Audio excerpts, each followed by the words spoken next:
Hello everyone, welcome to Midnight Show. I am Brian, the artist, creator, and the person behind this project and this channel. What you're watching here is a behind-the-scenes look at the making of my lo-fi video, Something in the Dark, which I released early November. While I was working on it, I managed to record parts of the process. I wasn't able to record everything, but I think I got enough footage to give a sense of how this project came together. I took that footage, edited those recordings together, and sped them up so that I can present them to you here in a reasonable time frame. So the core idea of this project was to take a very traditional lo-fi scene and put it inside of a horror movie. So typically with a lo-fi scene you'll have a very peaceful setting, like a cozy room, someone studying ambient animations like candlelight or fireplace, steaming coffee or tea, and other little animations that make the scene come alive. The way I wanted to do it was take that, but pull the camera out a little bit to reveal sinister, horror-related things. In this case, we had an 80s style slasher outside of the window, masked man with knives, and behind him would be a revolving cast of monsters that show up periodically through the video. The idea was to try and mix horror and the trappings of the peaceful and calm, cozy, lo-fi aesthetic and kind of see if I could make them work together. Was I successful? I don't know. You tell me. Early on, I had a very clear idea of what I wanted the antagonist to look like. I love 80s slashers and Italian giallo, and I wanted my villain to reflect that, so that meant a masked figure, gloved hands, and knives. So I tend to make a real effort in the line work when I draw. That's kind of the focus for me. When I was younger, I wanted to be a comic book artist. That didn't quite work out, but it's still the mindset I have when I draw. I realized a lot of the detail got lost once the color was added, so this behind the scenes footage is one of the only places you'll get to see the line work really clearly. I tried to ground the props in reality whenever possible, so the knives are Bark River Bravo, an SE6, and the watch he's wearing is a Tissot PRX. Most lo-fi videos rely on very short looping animations. If you watch for just a few minutes, you can usually spot where the cycle ends and starts again. I wanted to push against that. Instead of a short loop, I built in a much longer one, especially through the television in the background. The TV became its own project entirely, to be honest. Since the scene is framed late at night, I leaned into the late night television aspect, which meant late night news, strange commercials, infomercials, odd programming you would only see late at night. The entire TV program runs about 6 minutes before looping. It includes multiple news segments, commercials, all made up of hand-drawn frames that appear for just a few seconds on a tiny TV in the background. I realized people might not notice them at first, but I treated each frame like its own little piece of art. Later in the loop, cultists appear beneath the street lamp outside, tying those ideas together, and so on. Everything starts normal, then gradually slips into something strange. That was the idea. Initially, my idea for the television was to have a weather channel playing for the entirety of the loop, but it was kind of boring, to be honest. What I wanted to do was put Easter eggs and little narratives everywhere, and that was kind of hard to do with just a weather channel, so I ended up doing a news broadcast and integrating that weather channel into the weather segment, keeping the idea that the weather degrades over time. Like it starts normal, then eventually you see raining tacos, black suns, Cthulhu in the clouds, impossible conditions, stuff like that. At the end of the loop, the street lamp flickers, implying a power surge or outage that resets the TV broadcast. Beneath it, a parade of unsettling figures appears. Sometimes someone's there, sometimes they're not. It's designed so that if you watch the video multiple times, you might catch something new each time, all the way to the very end.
I was a real night owl when I was a kid, and late night TV was a big part of my memory, which includes a lot of infomercials and commercials, so I leaned into that heavily for this project. There's a knife commercial parody here inspired by old Ginsu knife ads.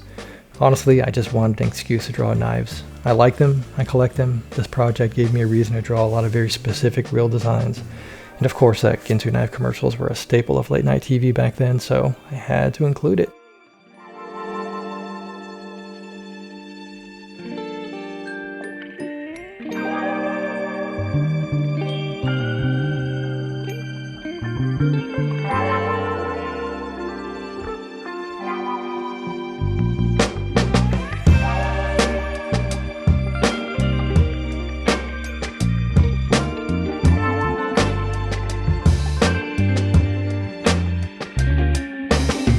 Of course, I'm gonna put a twist on it, and at the end of the segment, with the special offers and stuff, we have a cookbook for cannibals. If you look real closely, you'll see that it's a 101 recipes for long pig, and for you normies out there, long pig is a euphemism for human meat. And yes, that decapitated head on that plate is my head. There's even real contact information hidden at the end of the ad, a real P.O. box. Most people will probably not notice it, but it's there, it's real, and I check it.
One of the earliest things I worked on for this project was the fake horror movie trailer playing on the TV in the background.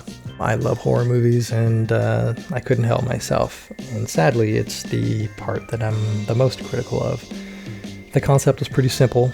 I wanted an 80s style slasher with a couple in a graveyard being chased by a weapon-wielding maniac, with pumpkins and texture and nighttime and stuff like that. This was meant to be released around Halloween. Sadly, I missed that deadline, but I kept it in because, you know, everyday Halloween, right?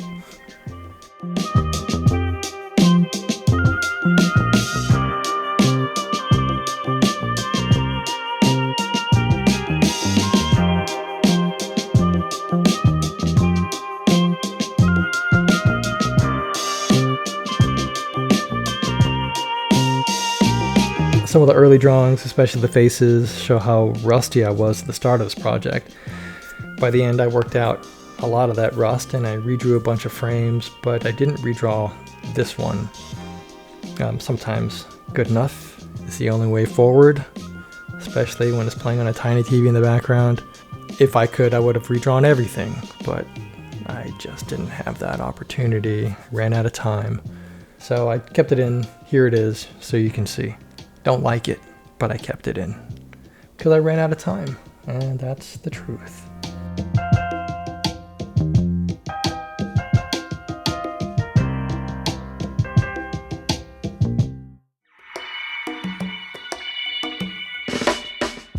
Lo-fi videos typically don't lend themselves to like, comment, and subscribe prompts, so instead I made a parody charity drive commercial inspired by late night ASPCA ads.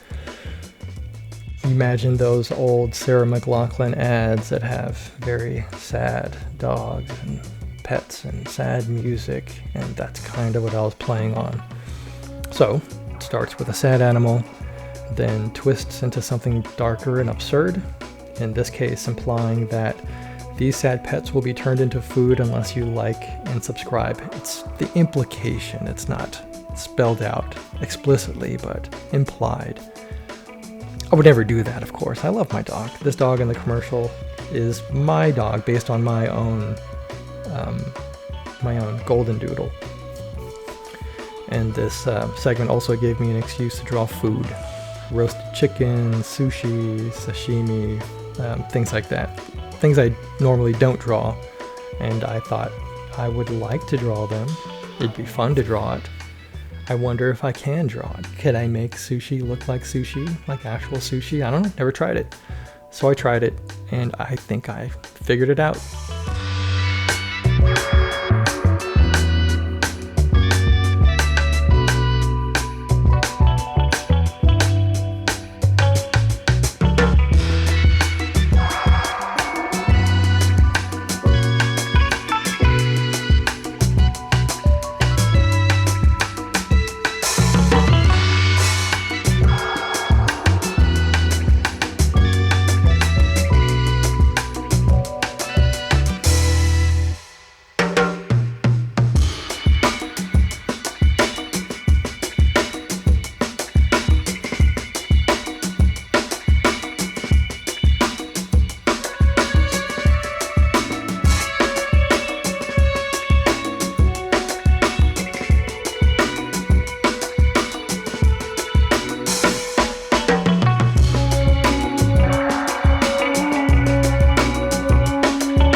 There's also a commercial that directly addresses the viewer. It's 3 a.m. Do you know someone is standing outside your window right now?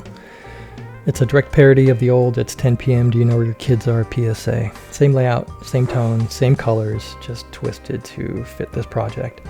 I wanted the TV to feel like it occasionally knows it's being watched by a viewer.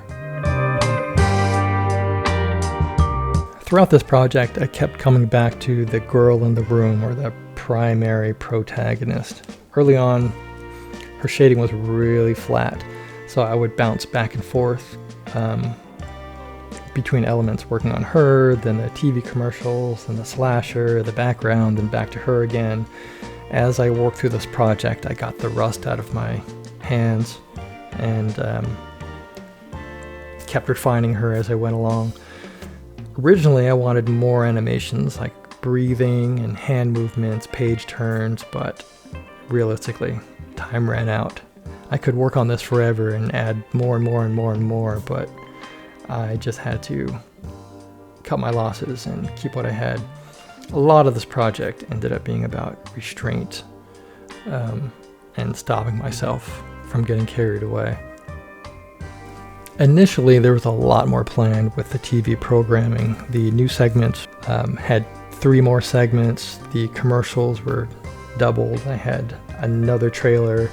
I had a bunch more stuff. Anyways, the new segments were supposed to be people see a UFO in the sky, and we were going to work with the alien angle, and I was going to have a viral outbreak that was going to turn into zombies, and there was a whole sports section, but that Halloween deadline, which I missed, kept me from working on that, so I just kind of cut everything in half. 6 minutes is pretty good, I think. Ultimately, this project took a lot of time, a lot of compromise. I was pretty obsessed with it, and I had to practice some restraint. I wanted to do a whole lot more, but I really wanted to finish it even more than that. So, this is Something in the Dark, the finished project. Thank you for watching. I hope you enjoyed this video, and welcome to Midnight Show.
If you're still here, this part's for you.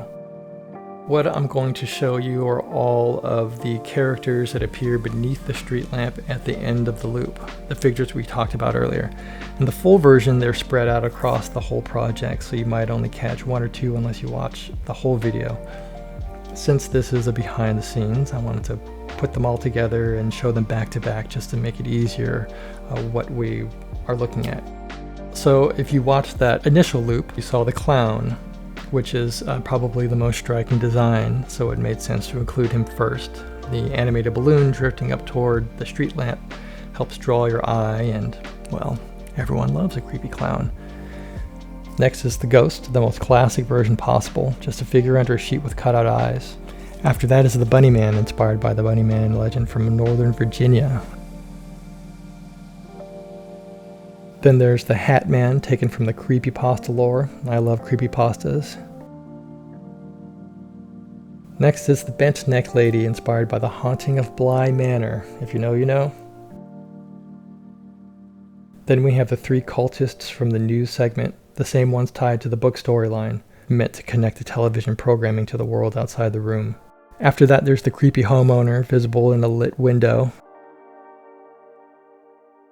And finally, we have the stalker himself, the man outside the window, almost like a distorted reflection or doppelganger, bringing it back to where the whole thing started. I wanted this ending to act as kind of an appendix, a way to show you everything without asking you to watch the whole Lofi video, though I would love it if you did. Thank you all for sticking around. Hope you had a very happy Halloween and a very Merry Christmas. Once again, this is Brian with The Midnight Show. Thanks for watching. Have a great day.